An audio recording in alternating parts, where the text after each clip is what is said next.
saat ini kami siapkan hati kami, telinga, roh dan jiwa kami untuk mendengarkan suara. Berfirmanlah kepada kami ya Tuhan, biarlah Engkau Tuhan menguatkan kami, meneguhkan kami untuk menerima kebenaran firman Allah yang kami baca dan kami renungkan bersama. Pakailah hamba-Mu ya Tuhan dengan kuat kuasa Roh-Mu menyatakan apa yang Engkau mau. Bicaralah kepada kami siap mendengar ya Bapa. Dalam nama Tuhan Yesus kami sudah berdoa. Haleluya. Amin. Silakan dulu. Selamat pagi semuanya. Salam. Salam. Puji nama Tuhan. Saudara-saudara dikasih Tuhan, hari ini tema kita untuk Natal tahun ini ya, a gift from God, ya, hadiah dari Tuhan. Jadi karena ini menjadi tema Natal, dari 1 bulan ini saya akan khotbah judulnya sama, a gift from God, ya, hadiah dari Tuhan. Tapi percayalah ayatnya akan berbeda-beda, ya. Karena ada satu kisah. Pada suatu kali seorang pendeta muda yang baru saja ditempatkan di sebuah gereja, ya, yang selalu pecat pendetanya, berkhotbah pada minggu itu. Wah, mereka pikir ini pengkhotbah yang cukup baik, pemuda yang berapi-api, berpenuh semangat, dan berkhotbah pada minggu itu. Semua jemaat dan pengurus majelis gereja diberkati dan berkata haleluya, ini pendeta yang kami tunggu-tunggu. Minggu kedua dia juga akhirnya khotbah lagi, karena baru pertama kali kan. Jadi berturut-turut tiap minggu khotbah pendeta muda. Dia khotbah dengan tema yang sama, ayat yang sama, kata-kata yang sama, firman Tuhan yang sama. Akhirnya pengurus jemaat yang ada duduk di depan mulai kasak-kusuk. Jadi pendeta kita apa dia lupa minggu lalu dia khotbah ini ya. Udah khotbah 2 kali, tapi mereka pikir wah gak apa-apa, tetap masih semangat pendeta. Berapi-api, membakar semangat dengan khotbah yang sama. Minggu ketiga khotbah lagi, ayat yang sama, khotbah yang sama, gaya yang sama. Mulailah para pengurus jemaat dan jemaat yang ada juga mulai kasak-kusuk, mulai rame pada saat dengar khotbah. Dan selesai khotbah, ketua panitia majelis jemaat mendatangi sang pendeta muda yang berkhotbah. Pak pendeta, mengapa khotbahnya 3 minggu berturut-turut itu saja? Ayat yang sama, khotbah yang sama. Apa Pak pendeta tidak punya khotbah yang lain? Kata ketua majelis jemaat dan pendeta muda ini bilang, saudara bapak-bapak yang saya hormati, bagaimana saya bisa berkhotbah dengan nas yang baru? 1 khotbah saja belum pernah dilakukan. Saya sudah khotbahkan itu, tapi kita tidak ada perubahan, tidak ada mau melakukan firman Tuhan yang sudah saya sampaikan. Barulah pengurus jemaat itu sadar, selama ini mereka hanya mau mendengar, dan tidak mau melakukan. Saya hari ini khotbah dengan judul A Gift from God. Tanggal 11 nanti wahana yang khotbah. Tanggal 18 saya akan khotbah A Gift from God. Tanggal 24 malam saya akan khotbah A Gift from God. Dan bulan Januari, tanggal 1 Januari saya akan khotbah A Gift from God. Tapi ayatnya beda. Dan saya harap apa yang saya sampaikan mari kita lakukan, bukan hanya kita dengar, supaya hadiah dari Tuhan ini bukan hanya sekedar hadiah yang kita dengar, tetapi hadiah yang kita terima, hadiah yang kita hidupi, hadiah yang menjadi berkat bagi kehidupan kita, hadiah yang membuat kita melangkah dengan rasa optimis, dengan antusias, hadiah yang mendorong kita untuk hidup berkenan kepada Tuhan di tahun yang akan datang. Amin. Yesus Kristus adalah hadiah yang terindah yang telah saya terima. Inilah hadiah yang paling indah di dalam hidup saya sepanjang kehidupan saya, dan saya mau supaya hari ini juga menjadi sama dengan saudara. Yesus adalah a gift from God yang paling indah, the beautiful, yang paling the best, yang terbaik bagi kita. Amin. Ini harus kita ingat. Jangan hanya kita merayakan Natal, tapi mari kita menerima hadiah dari Tuhan ini di hati kita. Biarlah Yesus itu lahir bukan di kandang domba 2000 tahun yang lalu, tetapi di hatimu, di dalam hidupmu, sebagai hadiah dari Tuhan. Tahun akan berlalu, dan jangan biarkan berkatnya berlalu. Amin. 2022 akan berlalu, masuk 2023. Jangan biarkan hadiah itu begitu saja. Kita akan merayakan Natal, merayakan Pesta Maria. Kita akan mungkin bernyanyi bersama, menari bersama, kita juga makan bersama, kita menikmati kekeluargaan. Tetapi jangan biarkan semua itu lewat tanpa arti. Bertahun-tahun kita merayakan Natal hanya sebagai sebuah selebrasi, bukan sebuah perubahan hidup. Ini menjadi yang perlu kita renungkan. Jangan sampai tahun-tahun ini kita merayakan Natal hanya sebuah pesta tanpa ada sebuah perubahan hidup. Marilah kita jadikan hari ini, saat ini, minggu ini, saat saudara mendengarkan firman Tuhan ini, a gift from God, sebagai momen terindah di mana Yesus menjadi milik saudara yang sesungguhnya. Kita akan baca bersama-sama dari firman Tuhan dari kitab Mika pasal 5 ayat 1. Mika pasal 5 ayat 1. Firman Tuhan berkata, kita baca sama-sama ya. 2, 3. Tetapi engkau, hai Bethlehem Efrata, hai yang terkecil di antara kaum Yehuda, daripadamu akan bangkit bagiku seorang yang akan memerintah Israel, yang permulaannya sudah sejak purbakala, sejak dahulu kala. Ini adalah nubuatan Nabi Mika tentang kedatangan Yesus Kristus, tentang janji pemberian hadiah yang terindah, hadiah yang terbaik, hadiah yang luar biasa kepada umat Tuhan, pada waktu itu kepada bangsa Israel, tetapi sekarang kepada bangsa-bangsa, kepada segala bangsa. Saudara-saudara, kita akan melihat janji Tuhan memberikan hadiah yang terindah. Bagaimanakah janji Tuhan itu yang kita baca dalam Mika 5 ayat 1 tadi? Saudara-saudara, yang pertama dikatakan janji Tuhan itu, Tuhan memakai yang tak diperhitungkan. Haleluya. Hadiah yang terindah ini diberikan Tuhan dengan cara memberikannya, memakai yang tidak pernah diperhitungkan manusia. Allah melakukannya dengan cara-cara yang mustahil, seperti dikatakan malaikat kepada Maria, bagi Allah tidak ada yang mustahil. Haleluya.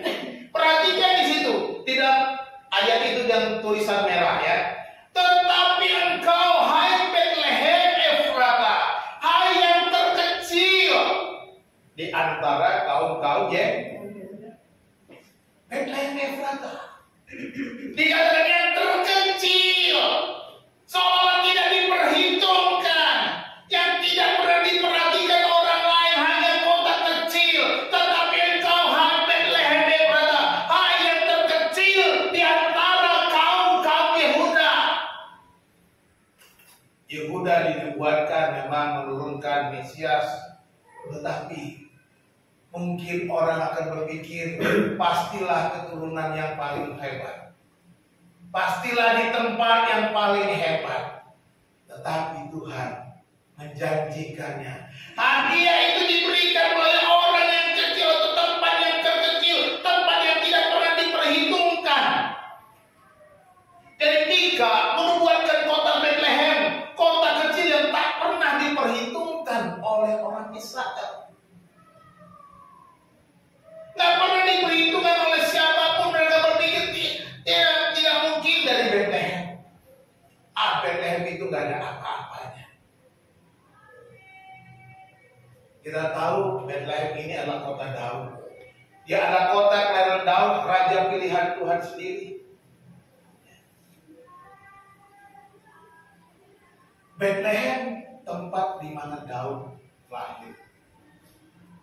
Dan Tuhan mengingat Daud bukan karena kehebatan Daud, bukan karena keluar biasanya Daud, tetapi Tuhan mengingat Daud karena perjanjiannya. Haleluya. Ya.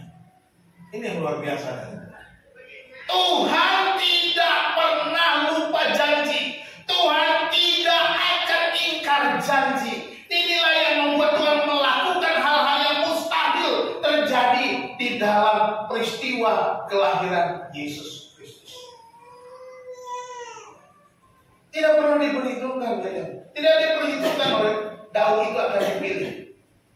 Pada waktu Samuel disuruh Tuhan ke rumah Isai, bapaknya Daud, semua bilang, mana anak-anakmu supaya aku urapi sebagai raja. Wah, ditampilkan semua yang gagah-gagah, tinggi, besar, perkasa semuanya. Tapi Daud gak ada. Daud sedang menjaga kambing domba. Itu kerjanya Daud. Abang-abangnya semua jadi tentaranya Saul, berperang. Tetapi Daud karena badannya kecil, karena tidak diperhitungkan dari antara abang-abangnya, hanya cuma bisa jaga domba-domba. Samuel yang bilang kegagahan abang-abang itu, pasti ini pilihan Tuhan. Tuhan bilang, bukan itu. Tuhan tidak melihat apa yang dilihat oleh mata. Matamu melihat mungkin dia gagah perkasa, tapi aku bukan pilih dia. Sampai habis berderet anaknya Isai, Samuel katakan, apa enggak ada lagi anakmu? Cuma itu saja. Ada Pak Samuel, tapi dia sedang jaga domba. Panggil dia ke sini. Waktu Daud datang, si orang kecil ini, Tuhan bilang, itu yang aku mau. Haleluya. Ketika Mika menubuatkan tempat kelahiran Yesus, dia berkata, hai engkau Bethlehem Efrata, hai engkau yang terkecil di antara kaum-kaum Yehuda. Dia pilih yang terkecil. Dia pilih Daud yang kecil. Dia pilih kota Bethlehem yang tidak diperhitungkan. Dia pilih kota kecil, boleh dikatakan desa yang kecil. Kalau kita lihat selanjutnya dalam kelahiran kita, Tuhan memilih Yusuf dan Maria. Siapa sih Yusuf dan Maria? Pada waktu itu tidak terkenal. Pada waktu itu tidak pernah orang memperhatikan Yusuf dan Maria. Dia orang kebanyakan yang tinggal di kota Nazaret. Dia orang biasa saja, tidak ada kelebihannya daripada orang-orang lain. Tidak ada, oh ini hebat, dia menonjol. Yusuf ini adalah lurah di Nazaret. Tidak. Maria ini seorang gadis yang gadis desa yang menjadi rebutan semua lelaki. Tak ada ceritanya, tidak dikisahkan seperti itu. Gak punya nama. Tapi malaikat datang kepada Maria, sang perawat itu. Salam hai engkau yang dikaruniai Tuhan. Luar biasa. Yusuf yang sudah bertunangan dengan Maria didatangi oleh Maria. Yusuf, jangan kau ceraikan Maria. Ambil sebab anak yang ada dalam tanah ada kudus dari Tuhan. Luar biasa. Kedua orang ini dipilih oleh Tuhan. Tidak pernah diperhitungkan. Orang kecil, orang biasa. Dan mereka tinggal di kota Nazaret. Yohanes 1 ayat 46. Di situ dikatakan pada waktu murid Yesus mulai berbicara, ada temannya datang, Nathanael, aku sudah melihat Mesias. Nathanael kata Nathanael, mungkinkah sesuatu yang baik datang dari Nazaret? Yesus disebut orang Nazaret karena Yesus tinggal di kota Nazaret, asal usulnya dari Bethlehem. Dan setelah mereka merantau ke Mesir kembali ke Israel, mereka tinggal di Nazaret. Jadi Yesus itu dari kecil dibesarkan di Nazaret. Nathanael, adakah mungkinkah sesuatu yang baik datang dari Nazaret? Lihatlah, tempat-tempat ini nggak pernah diperkirakan. Tempat-tempat ini dianggap orang nggak mungkin, kata Nathanael bilang. Apa iya? Nathanael masih ragu. Dan teman bilang, Filipus bilang, mari dan lihatlah. Mari dan lihatlah. Akhirnya Nathanael pun melihat dan dia percaya. Luar biasa, inilah hadiah dari Tuhan. Tuhan bisa pakai siapa saja. Orang kecil, orang sederhana yang tidak diperhitungkan Tuhan. Kita bersyukur Bapak Presiden kita, Bapak Jokowi, dipilih Tuhan menjadi Presiden Indonesia yang membangun Indonesia dengan luar biasa. Yang tadinya pembangunan cuma Jawa, sekarang seluruh Indonesia sampai Merauke dibangun dengan hebat. Ini tidak kampanye, saya ceritakan aja. Karena Pak Jokowi nggak bisa dipilih lagi. Tapi kita bersyukur dia hanya seorang tukang kayu, pengusaha mebel di kota Solo, di kota yang kecil, tetapi bisa menjadi presiden.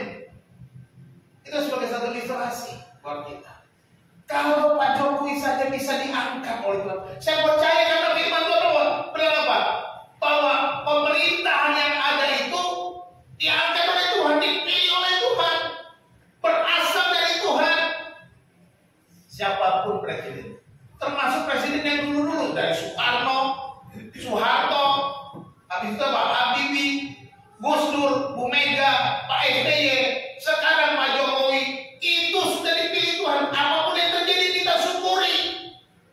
Siapa berikutnya kita syukuri. Dan kita berdoa supaya yang berikutnya bisa membangun terus, mensejahterakan masyarakat rakyat Indonesia. Itu kita berdoakan. Walaupun kalau saudara pilih seseorang dan bukan itu pilihan saudara, nanti yang menang, saudara terima. Gak boleh, wah itu bukan pilihan saya presidennya, saya gak mau dukung. Gak boleh waktu sebagai orang Kristen. Orang Kristen harus dukung siapapun presidennya. Amin.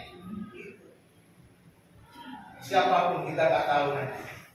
Ya, macam-macam yang mau dicalonkan atau menjadi calon. Sekarang sudah ada bakal calon yang sudah keliling kampanye. Ya, kita nggak tahu, bisa jadi presiden. Ya terserah bagaimana Tuhan. Kita hanya bisa berdoa.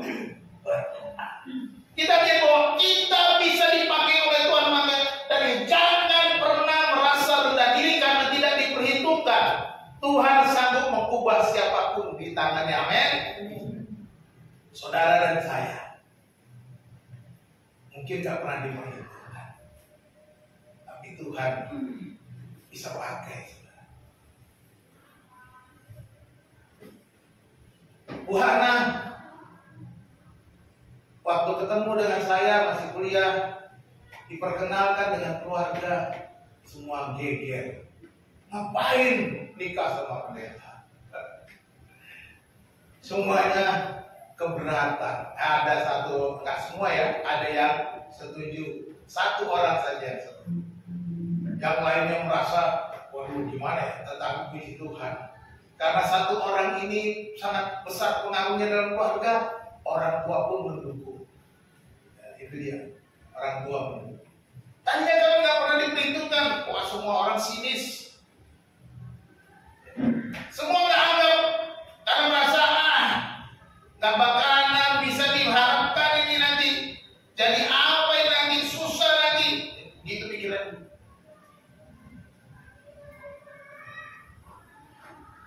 Jadi kita lihat di sini. Sekarang puji Tuhan, keluarga mulai melihat luar biasa pertolongan Tuhan. Keluarga mulai diubahkan cara pandangnya oleh karena apa? Oleh karena Tuhan sudah mengangkat orang-orang yang dipilih. Jadi jangan merasa saudara nggak ada apa-apanya. Jemaat kita gini di sekolah nggak ada apa-apanya, tapi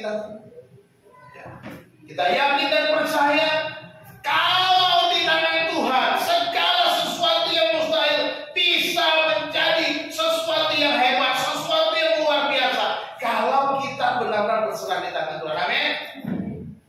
Jadi Tuhan memakai yang tak diperlukan. Hadiah yang terindah yang Tuhan berikan, Dia pakai melalui Bethlehem Efrata yang tak pernah diperhitungkan oleh Tuhan. Yang kedua kita belajar hadiah itu Tuhan memilih baginya yang dikehendakinya.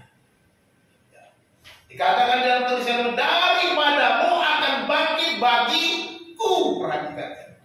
Daripadamu akan bangkit bagiku seorang yang akan memerintah Israel.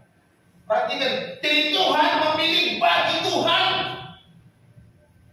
Jadi hadiah yang terindah yang Tuhan berikan kepada kita itu semuanya bagi Tuhan. Supaya apa? Supaya Tuhan puas dan merasakan betapa pengorbanan yang Dia lakukan itu sepadan dengan apa yang harus Dia peroleh.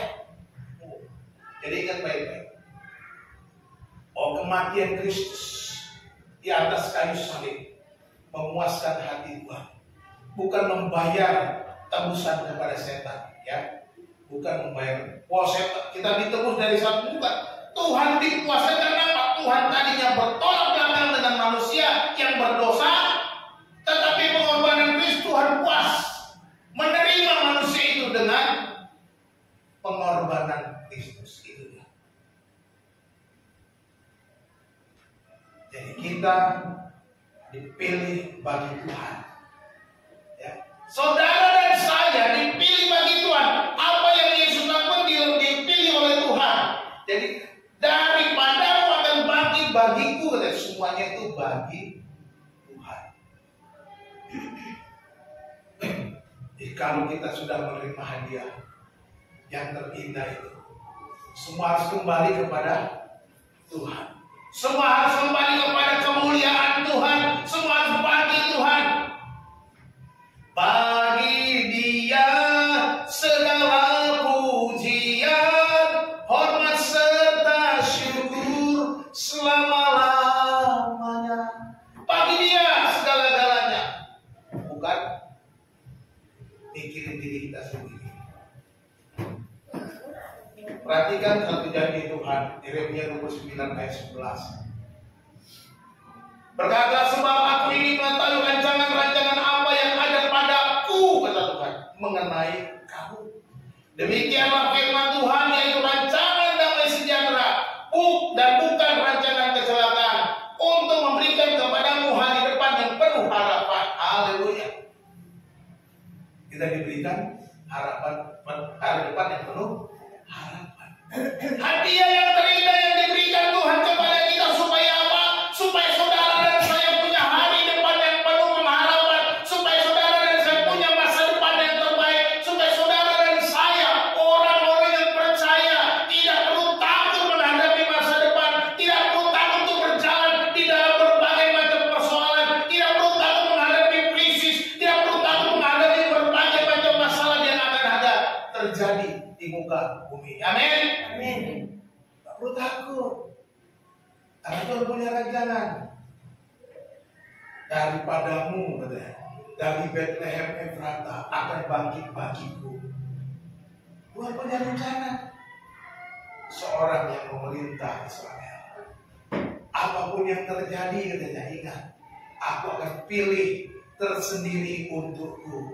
Aku akan pilih untukku sendiri, dan Allah sendiri, Bapa kita telah memberikan Yesus Kristus untuk dirinya sendiri, supaya kita pun masuk di dalam sukacita Allah, masuk di dalam kegembiraan Tuhan, masuk dalam kebahagiaan surgawi.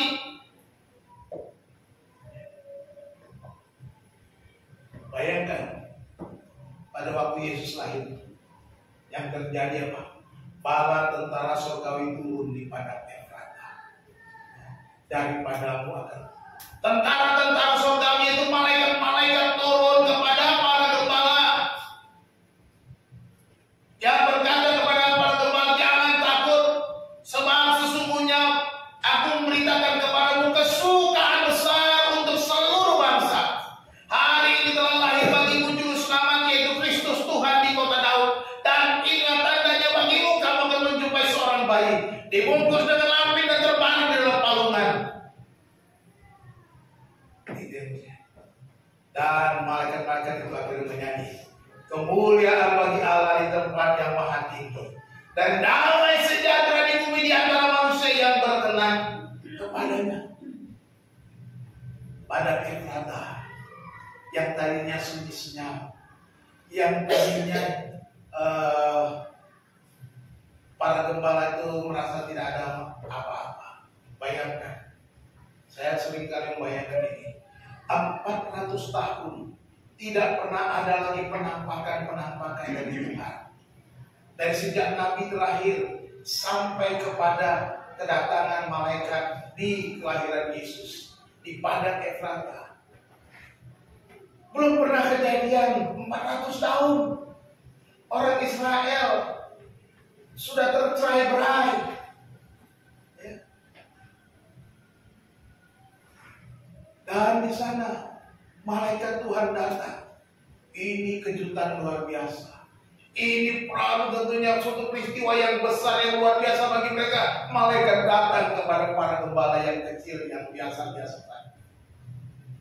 Dan di sana mereka sedang di padang Efrata di daerah Bethlehem. Malaikat yang datang memberitahukan tentang lahirnya seorang raja, seorang yang akan memerintah, yang berkuasa, yang berdaulat penuh.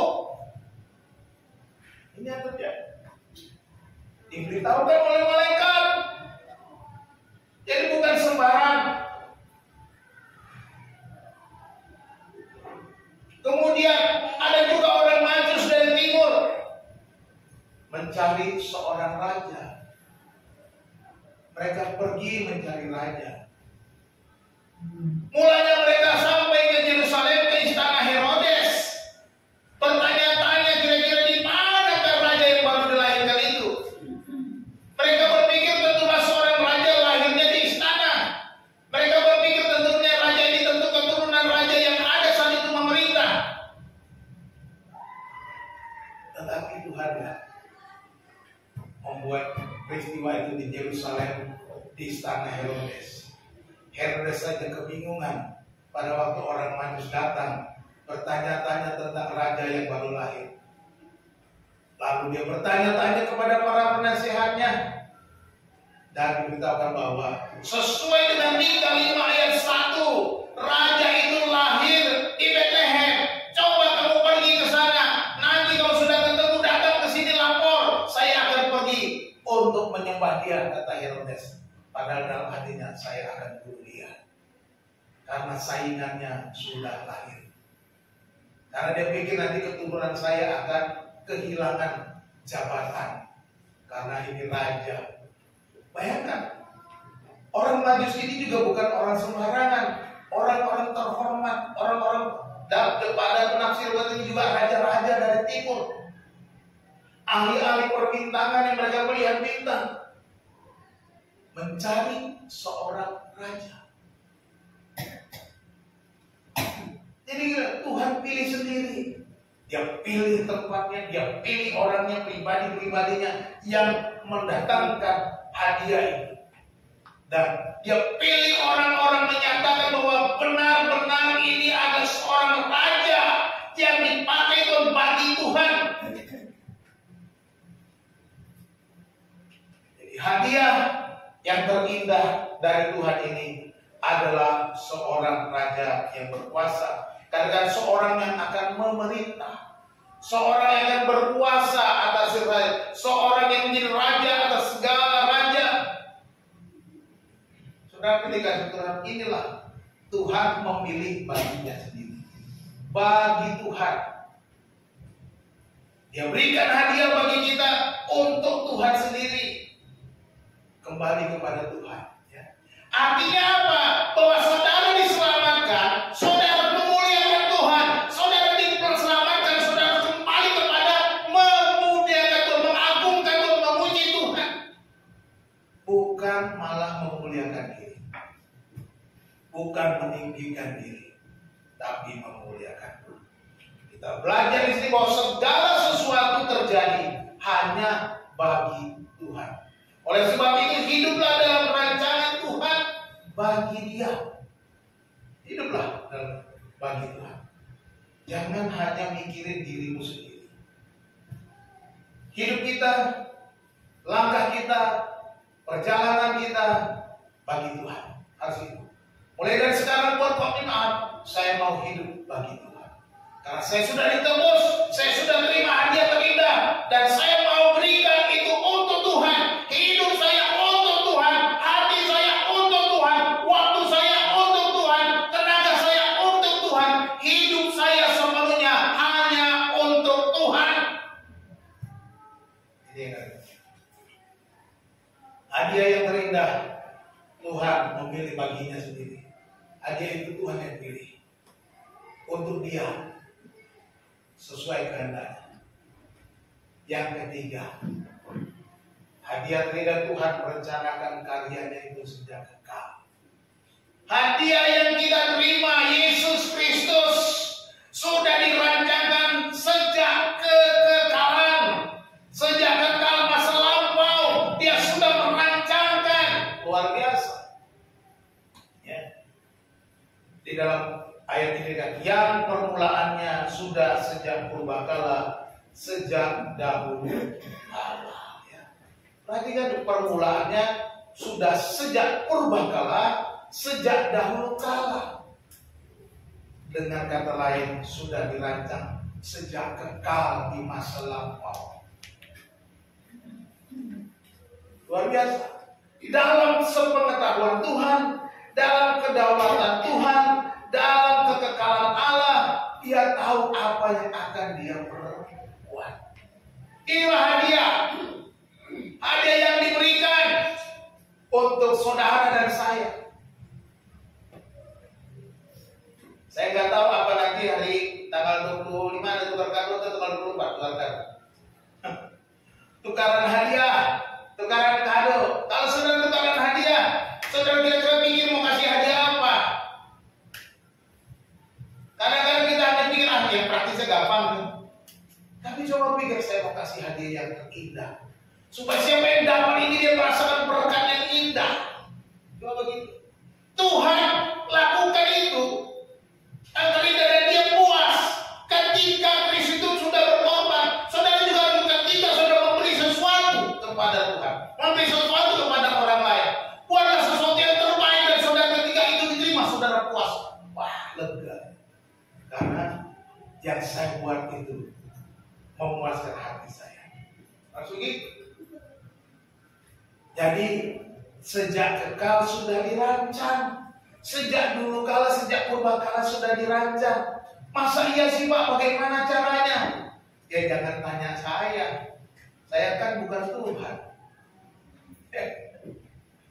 Hanya Tuhan yang tahu. Tapi saya tahu ada janjinya. Kita lihat dulu Kejadian 3 ayat 15. Dikatakan Kejadian 3 ayat 15, aku akan mengadakan permusuhan antara engkau dan perempuan ini, antara keturunanmu dan keturunannya, antara keturunannya akan meremukkan kepalamu dan engkau akan meremukkan tumitnya. Ini adalah perkataan Tuhan kepada si ular atau si iblis. pada waktu manusia jatuh ke dalam dosa. Tuhan bilang, aku akan mengadakan permusuhan antara engkau. Antara siapa? Antara si iblis dan perempuan. Antara si iblis dan perempuan ini. Antara keturunanmu dan keturunannya.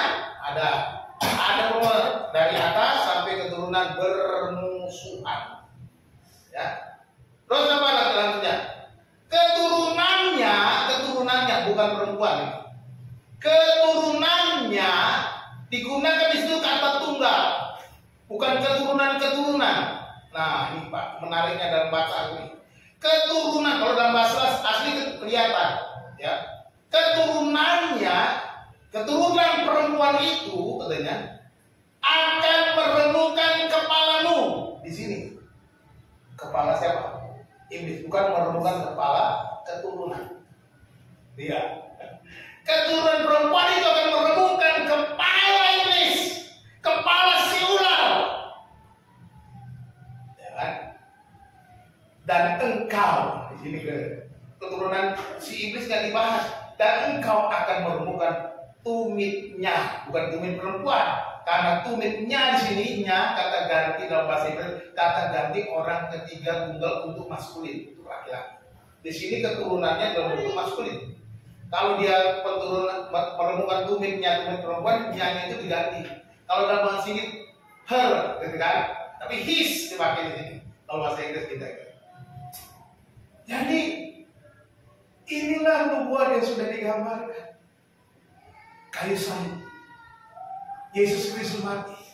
Di mana Yesus Kristus di kayu salib, Dia telah meremukkan kepala ular itu. Tapi Yesusnya diremukkan tumitnya, kakinya, tangannya hanya dipakukan. Inilah gambaran kayu salib itu. Ini sudah dijanjikan. Ini salah satu ayatnya.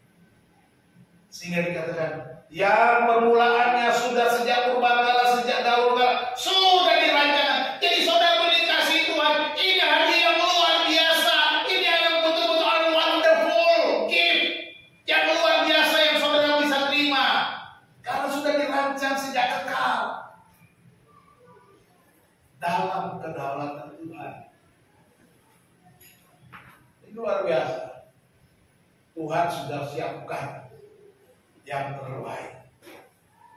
Kita coba bayangkan satu ilustrasi bagaimana kita, orang tua, terhadap anak-anak kita. Tentu kita merencanakan yang terbaik buat anak kita. Tidak ada orang tua yang merancangkan yang jelek untuk anaknya. Ya kan? Kita tuh merancang, wah anak saya nanti kalau bisa begini, saya siapkan ini, saya siapkan itu, dan lain sebagainya. Kita punya rancangan kepada anak kita, pasti yang bagus. Bagaimana supaya anak saya ini bisa jadi sarjana? Orang Batak kan gitu. Anak kokido hamoram diau. Anakku adalah kekayaan bagiku, adalah hartaku yang bernilai. Ya kan? Maka sampai dibuat lagunya dia, Arhoi piau, duduk tuturuan. Bekerja keras aku ke gunung dan ke lembah katanya.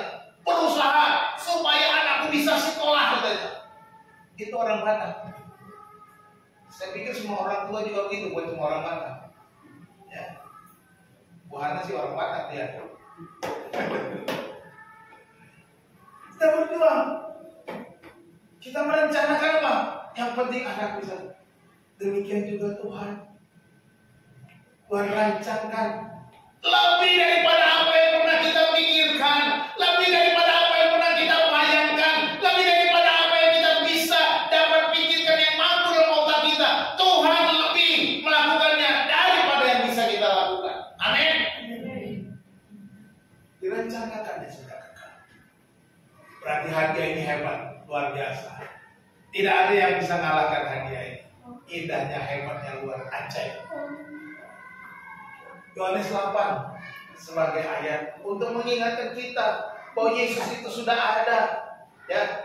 Yohanes 8 ayat 57 58 bilang, maka kata orang Yahudi itu kepadanya, orang Yahudi bilang kepada Yesus, umurmu belum sampai 50 tahun dan engkau telah melihat Abraham. Yesus bilang sudah melihat Abraham. Orang Yahudi protes. Mana mungkin kamu bisa melihat Abraham? Kamu baru belum ada 50 tahun. Yesus kan mati sekitar umur 30 tahun. 33 tahun. Orang Yahudi itu mulai 30 tahun baru bisa melayani. Gitu. 30 tahun. Jadi Yesus mulai pelayanan umur 30. 3 tahun meninggal. 33 tahun mati juga. Tapi hidup lagi kan gitu kan. Kita lihat ini. Umurmu belum ada 50 tahun. Masa kau bilang kau sudah melihat Abraham, Bapak kan? Lalu dia bilang apa? Kata Yesus kepada mereka, aku berkata kepadamu sesungguhnya sebelum Abraham jadi, aku telah ada. Haleluya. Yesus bilang sebelum Abraham jadi, aku telah ada. Dan perkataan ini membuat orang Yahudi sakit hati. Karena apa? Karena berbicara aku telah ada berarti Yesus menyamakan dirinya dengan Yahweh, Tuhan Allah Israel. Ingat pada waktu Musa ketemu dengan Allah di gunung. Waktu dipanggil oleh Tuhan, Musa tanya, kalau aku kembali ke sana, mereka tanya namamu, siapa yang kusebutkan? Namamu siapa? Tuhan bilang kepada Musa, aku ada. Telah menyuruh aku kepada. Yang suruh Abraham adalah aku ada. Jadi aku ada. Dalam bahasa Ibrani, Ehye Eser Ahye. Yesus ulangi lagi, ego emi dalam bahasa Yunaninya, Ehye Eser Ahye. Ego emi aku ada, aku sudah ada. Yesus bilang aku itu Yahweh Elohim. Wow, kira-kira begitu. Makanya orang Yahudi sakit hati. Sembarangan dia menghujat Allah, makanya mereka mau bunuh Yesus. Itu yang terjadi. Tapi ini yang Yesus katakan, aku sudah ada sebelum Abraham ada. Makanya saya katakan hadiah terindah ini sudah ada sejak kekekalan. Sudah dirancang sejak kekekalan. Saya katakan sekali, bagaimana caranya?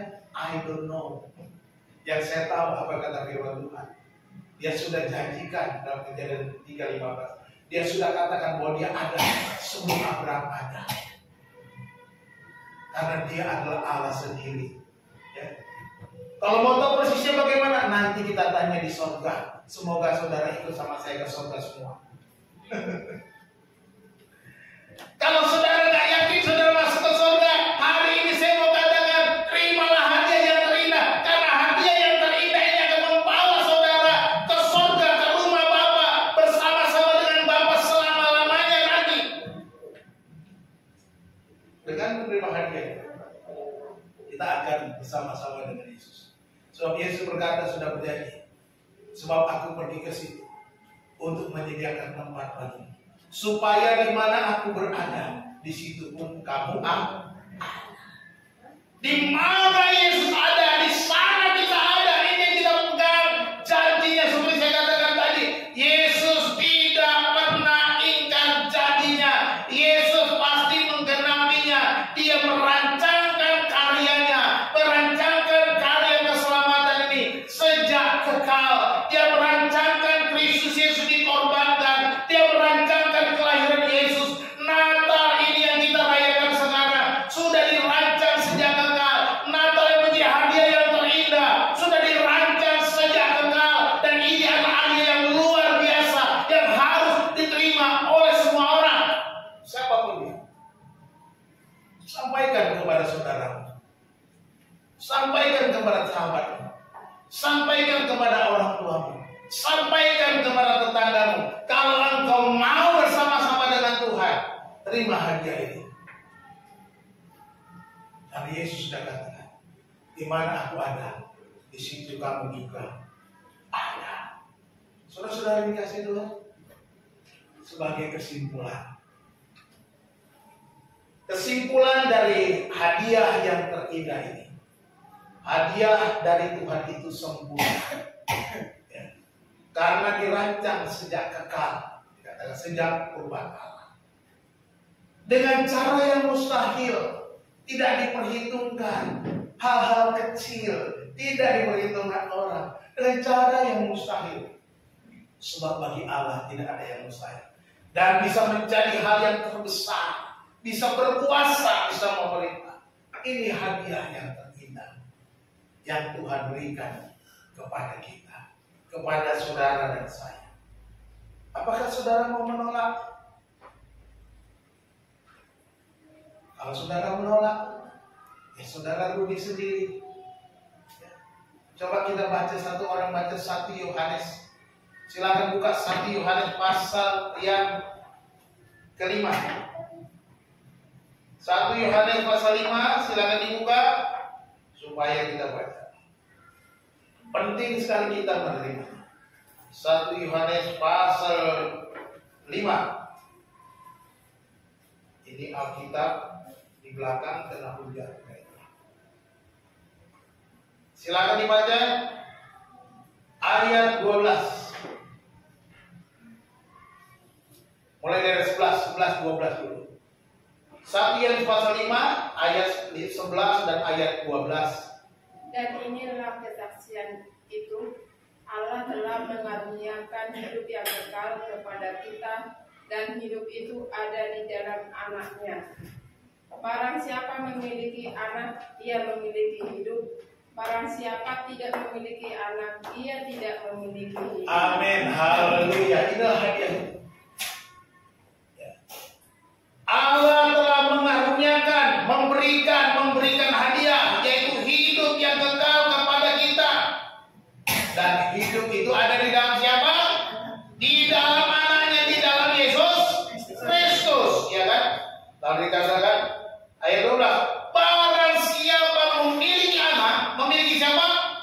Memiliki Yesus, yang ada hidup kekal itu tadi, ya kan? Memiliki Yesus, ia memiliki hidup. Barang siapa tidak memiliki anak, ia tidak memiliki hidup. Jadi tinggal terima hadiah itu. Kalau enggak, ya enggak punya hidup itu. Jadi jelaskan ayat 13. Semuanya itu kutuliskan kepada kamu, supaya kamu yang percaya kepada nama Anak Allah tahu, supaya kamu tahu bahwa kamu memiliki hidup yang kekal. Jelas sekali. Supaya kita tahu, terimalah hadiah itu, supaya kita memiliki. Kalau ada yang kau kenal belum terima hadiah ini, ceritakan. Pak, nanti saya dimusuhin. Siapa yang bisa memikirkan itu? Mungkin saja gak dimusuhin, mungkin saja dia percaya. Jadi gak usah pikirkan yang negatif dulu, bagikan dulu, ceritakan dulu, supaya mereka mendengar ada hadiah dari Tuhan. Jangan kita saja yang menerima hadiah tiap tahun dengar kisah Yesus, tapi nggak pernah membagikannya. Aplikasinya, saya belum keluarga ini tulisan. Sorry. Aplikasi. Yang pertama yang kita ingat bahwa Tuhan dapat memakai kita untuk hal-hal besar dalam rencananya. Serahkan diri, terima anugerah dari Tuhan untuk diubahkan bagi kemuliaan. Saudara dan saya bisa dipakai Tuhan untuk kemuliaannya. Jadi yang penting apa? Terima dan serahkan diri. Ini yang harus kita ingat yang pertama. Yang kedua, buatlah sebuah komitmen yang baru untuk berkat-berkat besar yang terjadi dalam tahun yang baru melalui diri Anda. Wah, kita pikir berkat besar, uang banyak, rumah, mobil, bukan itu. Itu mah yang ke-9, ke-10 itu ya. Berkat besar itu apa? Jiwa-jiwa baru melalui hidup saudara. Ada orang menerima hadiah yang berkat luar biasa ini melalui saudara. Itu berkat luar besar. Karena hadiah yang terindah, hadiah yang terbesar, hadiah yang ajaib. Kalau ada orang lain percaya Yesus karena saudara, itulah yang terbesar. Kalau soal berkat dengan berkat jasmani, harta, semua itu akan mengikuti. Itu janji Tuhan. Tuhan gak pernah lupa. Tuhan gak pernah lalai memelihara kita. Yang ketiga yang harus kita lakukan, tanggalkan dosa dan semua kebiasaan buruk mulai saat ini. Halo? Ini berat. Ya. Berat kalau namanya ninggalin dosa, kebiasaan-kebiasaan buruk, Pak. Kayaknya ini sudah mendarah daging, Pak. Gimana ya, Pak? Nggak bisa lagi saya melepaskan ini, main judinya saya ini. Pak, nggak bisa lagi saya lepas ini. Ya, apalagi kebiasaan buruk kita. Malas berdoanya ini. Ya. Pak, nggak bisa lagi saya melepaskan ini. Banyak mungkin yang saudara pikirkan. Apa sih kebiasaan buruk yang saudara harus lepaskan? Lepaskan itu. Supaya Tuhan bisa pakai. Supaya saudara dipilih. Karena saudara itu sudah dipilih sebelum dunia dijadikan. Filipi 1 ayat 4. Efesus 1 ayat 4. Dikatakan sebab di dalam Dia, di dalam Kristus, Allah telah memilih kita sebelum dunia dijadikan. Rancangannya Kristus itu sejak kekal dan pemilihannya kita dipilih dalam Kristus sejak dunia belum dijadikan. Luar biasa. Tapi ada banyak orang Kristen gagal menikmati kelimpahan hidup dalam Tuhan. Kenapa? Karena masih hidup dalam dosa, masih hidup dalam kebiasaan buruk, gagal. Supaya bisa menikmati kelimpahan dalam kemurahan Tuhan, tanggalkan dosa, tanggalkan kebiasaan buruk, maka kita bisa mengalami terus kelimpahan hidup dalam Tuhan. Sukacita, damai sejahtera, dan semua usaha kita dibuat lancar, anak-anak kita dipelihara, masa depan kita dijaga, ditentukan langkah-langkah kita. Jadi semua kebiasaan buruk berubah. Tuhan Yesus memberkati kita. Mari kita berdoa. Kami bersyukur kepadamu ya Allah, Bapa kami, Bapa yang hidup, Bapa yang kekal. Terima kasih untuk hadiah yang terindah yang Kau berikan bagi kami. Terima kasih untuk Yesus Kristus yang lahir 2000 tahun yang lalu di Bethlehem dan boleh berkorban bagi kami, mati di atas kayu salib untuk menebus dosa kami. Terima kasih Tuhan, karena hari ini kami mengingat kembali akan pemberian-Mu, anugerah-Mu yang terindah, anugerah-Mu yang terbesar, anugerah-Mu yang ajaib, yang tak pernah kami bayangkan. Sungguh ajaib Engkau Tuhan.